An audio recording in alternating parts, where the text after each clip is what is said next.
அனைவருக்கும் அன்பான வணக்கம். இந்த வீடியோவில் இந்த 2024ஆம் ஆண்டின் தை மாத ராசி பலன்களை பார்க்கலாம். நிகழும் ஸ்ரீ மங்களகரமான சோபகிருது வருடம் தை மாதம் 15/1/2024 திங்கட்கிழமை வளர்பிறை சதுர்த்தி சித்த யோகம் சதயம் நட்சத்திரம் தை பொங்கல் கூடிய நல்ல நாளில் இந்த தை மாதம் பிறக்கின்றது. மாத தொடக்கத்தில் கிரகங்களின் சஞ்சாரத்தை பார்த்தால் மேஷத்தில் குரு, கன்னியில் கேது, விருச்சிகத்தில் சுக்கிரன், தனுசு ராசியில் செவ்வாய் புதன், மகர ராசியில் சூரியன், கும்பராசியில் சனி பகவானுடன் சந்திரன், மீன ராசியில் ராகு என இந்த தை மாதத்தில் கிரகங்கள் சஞ்சரிக்கின்றன. தமிழ் மாதங்களில் தை மாதம் 10வது மாதம். மகர ராசிக்குள் சூரியன் நுழைவதால் மகர மாதம் என்றும் அழைக்கப்படுகின்றது. இந்த தை மாதத்தில் சனியின் வீடான மகர ராசியில் செவ்வாய் உச்சம் பெற்று அமரப்போவதால் ருசக யோகம் உருவாகப் போகின்றது.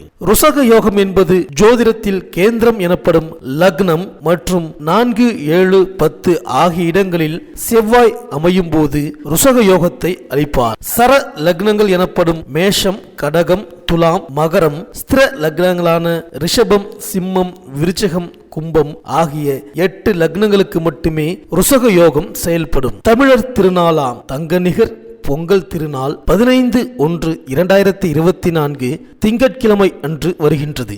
அன்றைய தினம் காலை 9:30 மணி முதல் 10:30 மணிக்குள் பொங்கல் பானை வைப்பது நல்லது.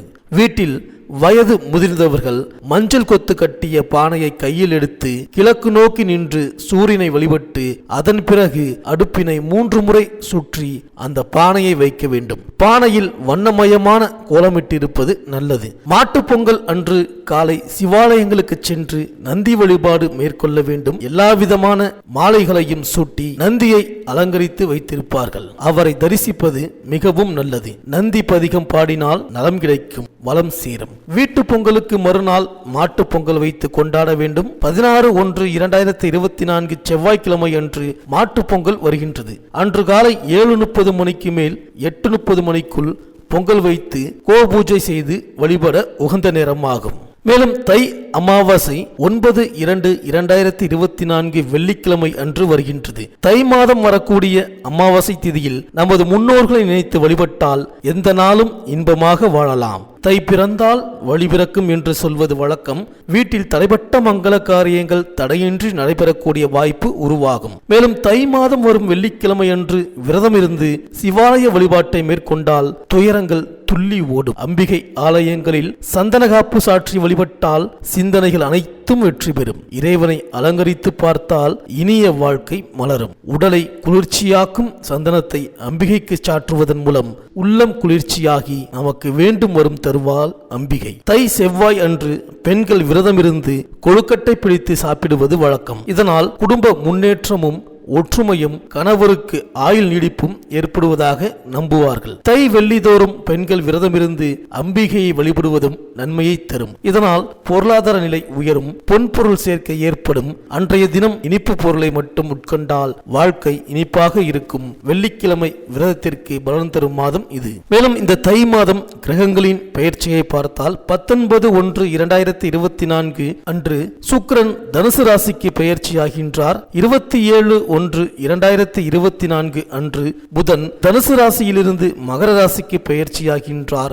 4/2/2024 அன்று செவ்வாய் தனுசு ராசியிலிருந்து தனது உச்ச வீடான மகர ராசிக்கு பெயர்ச்சியாகின்றார். இந்த கிரகங்களின் சஞ்சாரம் மற்றும் மாற்றத்தினால் உங்கள் ராசிக்கு என்னென்ன பலன்கள் கிடைக்கப் போகின்றது, நீங்கள் செய்ய வேண்டிய பரிகாரங்கள் என்ன என்று இந்த வீடியோவில் பார்க்கலாம். அனைவருக்கும் இனிய பொங்கல் திருநாள் நல்வாழ்த்துக்கள். புத பகவானை ராசிநாதனாக கொண்ட மிதுன ராசி அன்பர்களே, இந்த தை மாத கிரக நிலைகளை ஆராய்ந்து பார்க்கும் பொழுது மாத தொடக்கத்தில் 9ஆம் இடத்தில் சனி பகவான் சஞ்சரிக்கின்றார். ஒளிமயமான வாழ்க்கைக்கு உத்திரவாதம் தரும் இடம் 9ஆம் இடம். அங்கு சஞ்சரிக்கும் சனி பகவான் நல்ல பலன்களை அள்ளி வழங்குவார். குரு பகவானும் நன்றாக இருக்கின்றார். தொழில் ஸ்தானாதிபதி குரு லாபஸ்தானத்தில் சஞ்சரிப்பதால் தொழிலில் எதிர்பார்த்ததை காட்டிலும் கூடுதல் லாபம் கிடைக்கும். புதிய ஒப்பந்தங்கள் அதிகரித்து பொருளாதாரத்தை சீர் செய்யும். தேங்கிய பணிகள் இனிமேல் துரிதமாக நடைபெறும். மாத தொடக்கத்தில் உங்கள் ராசிக்கு 11ஆம் இடமான லாபஸ்தானத்தில் சஞ்சரிக்கும் குரு பகவானின் பார்வை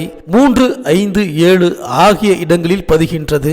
எனவே முன்னேற்ற பாதையில் அடியெடுத்து வைப்பதற்கான முயற்சிகள் கைகூடும். திருமணம் கைகூடாதவர்களுக்கு திருமணத்தை அகன்று வரன்கள் வந்து சேரும். பூர்வீக சொத்துக்கள் கைக்கு கிடைக்கலாம். தொழிலில் புதிய முதலீடுகள் செய்து வருமானத்தை பெருக்கிக் கொள்ள வழிவகை செய்து கொள்வீர்கள். மேலும் உங்கள் ராசிக்கு 9ஆம் இடமான பாக்கியஸ்தானத்தில் சனி பகவான் சஞ்சரிக்கின்றார். இதுவரை அஷ்டமத்து சனியின் பிடியில் சிக்கியிருந்த உங்களுக்கு இப்பொழுது விடிவு காலம் பிறந்துவிட்டது. படிப்படியான முன்னேற்றம் ஏற்படும். மூடி கிடந்த தொழிலுக்கு திறப்பு விழா நடத்துவீர்கள். தொழில் மற்றும் உத்தியோகத்தில் இதுவரை இருந்த பிரச்சனைகள் ஒவ்வொன்றாக தீரும். சனியின் பார்வை 3, 6, 11 ஆகிய இடங்களில் பதிவாகின்றது. எனவே உடன் பிறந்தவர்களால் ஏற்பட்ட பிரச்சனைகள் அகலும். வழக்குகள் சாதகமாகும். உடன்பிறப்புகளின் திருமணத்தை முன்னின்று நடத்தி பெருமை காண்பீர்கள். உத்தியோகத்தில் பணி நீக்கம் செய்யப்பட்டவர்கள் மீண்டும் சேரும் வாய்ப்பு கிடைக்கும். ஒரு சிலர் விருப்ப ஓய்வில் வெளிவந்து சுய தொழில் தொடங்கும் முயற்சியில் ஆர்வம் காட்டுவீர்கள். தொழில் செய்பவர்களுக்கு பணியாளர்கள் தொல்லை அகலும். பழைய பங்குதாரர்களை விலக்கிவிட்டு புதிய பங்குதாரர்களை சேர்த்துக் கொள்ள முன்வருவீர்கள். சனியின் பார்வை லாபஸ்தானம் எனப்படும் 11ஆம் இடத்தில் பதிவது யோகம்தான். பாக்கியஸ்தானத்தில் சஞ்சரிக்கும் சனியின் பார்வை லாபஸ்தானத்தில் பதிவதால் பொருளாதாரத்தில் உச்சநிலை ஏற்படும். ராஜயோக வாழ்க்கைக்கு அடித்தளம் அமையும். இளைய சகோதரத்தோடு இணக்கம் உருவாகும். எதை செய்தாலும் அதை சிறப்பாக செய்து முடிப்பீர்கள். உத்தியோகத்தில் உள்ளவர்களுக்கு வெளிநாட்டில் உள்ள நிறுவனங்களில் இருந்து அழைப்புகள் வரலாம். மேலும் ஜனவரி 19ஆம் தேதி தனுசு ராசிக்கு சுக்கிரன் செல்கின்றார். உங்கள் ராசியை பொறுத்தவரை 5, 12 ஆகிய இடங்களுக்கு அதிபதியான சுக்கிரன். அவர் 7ஆம் இடத்திற்கு வரும்பொழுது திருமண வயதை அடைந்த பிள்ளைகளுக்கு நீங்கள் செய்த கல்யாண முயற்சி இப்பொழுது கைகூடும். திட்டமிட்ட காரியங்களை சிறப்பாக செய்து முடிப்பீர்கள். பழைய வாகனங்களின் பழுது செலவை முன்னிட்டு புதிய வாகனம் வாங்குவதில் அக்கறை காட்டுவீர்கள். விரயங்கள் அதிகரித்தாலும் நினைத்தது நிறைவேறும் நேரம் இது. மேலும் ஜனவரி 27ஆம் தேதி மகர ராசிக்கு புதன் வருகின்றார். உங்கள் ராசி நாதனாகவும் 4ஆம் இடத்திற்கு அதிபதியாகவும் விளங்குபவர் புதன். அங்கனம் கேந்திராதிபத்திய தோஷம் பெற்ற புதன் மறைவிடத்திற்கு வரும் இந்த நேரம் நல்ல நேரம். மறைந்த புதனால் நிறைந்த தனலாபம் கிடைக்கும் என்று சொல்வார்கள். அந்த அடிப்படையில் பொருளாதார பற்றாக்குறை அகலும். புனித பயணங்கள் அதிகரிக்கும். அதிகாரிகளின் ஆளுமை திறனால் உங்களுக்கு உத்தியோகத்தில் உயர்வு கிடைக்கப் போகின்றது. மேலும் பிப்ரவரி 4ஆம் தேதி மகர ராசிக்கு செவ்வாய் செல்கின்றார். அங்கு அவர் உச்சம் பெறுகின்றார். அஷ்டமத்தில் செவ்வாய் உச்சம் பெறுவது அவ்வளவு நல்லதல்ல. ஆரோக்கிய தொல்லை அதிகரிக்கும். அதிகாலை முதல் இரவு வரை உழைக்க வேண்டிய நிர்பந்தம் வந்து சேரும். பணம் கையில் தங்கவில்லையே என்று கவலைப்படுவீர்கள்.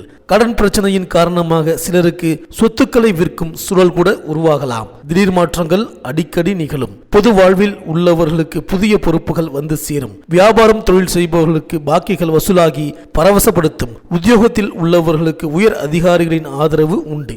மேலும் மாத தொடக்கத்தில் உங்கள் ராசிக்கு 10ஆம் இடத்தில் ராகுவும் 4ஆம் இடத்தில் கேதுவும் சஞ்சரிக்கின்றார்கள். எனவே தொழிலில் இருந்த குறுக்கீடுகள் அகலும். தொழில் போட்டிகளை சமாளிப்பீர்கள். பெற்றோரின் உடல் நலத்தில் கவனம் தேவை. என்றைக்கோ வாங்கி போட்ட இடத்தை லாபத்துடன் விற்க நேரிடலாம். கேதுவின் ஆதிக்கத்தால் அடிக்கடி ஆரோக்கியத்தில் அச்சுறுத்தல் ஏற்படலாம். தாய் வழி உறவுகளால் சில பிரச்சனைகளை சந்திப்பீர்கள். முறையான சர்பசாந்தி வழிபாடு உங்கள் முன்னேற்றத்திற்கு கை கொடுக்கும். இந்த மிதுனராசி பெண்களுக்கு இந்த மாதம் நல்ல சந்தர்ப்பங்கள் உங்களை நாடி வரப்போகின்றது.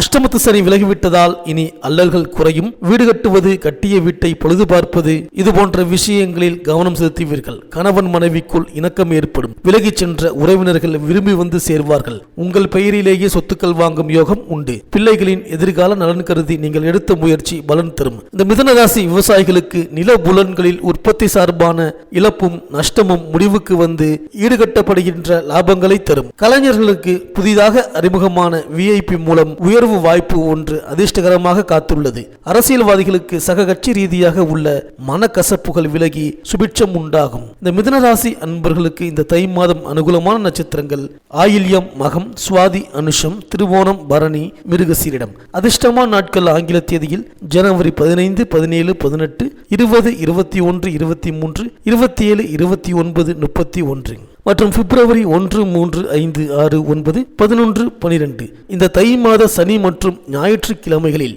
ராகுவுக்கும் சனி பகவானுக்கும் பரிகாரம் செய்து வழிபட்டு வாருங்கள். இந்த மிதுனராசி அன்பர்களுக்கு இந்த தை மாதம் அனைத்தும் நன்மையே நடக்கும்.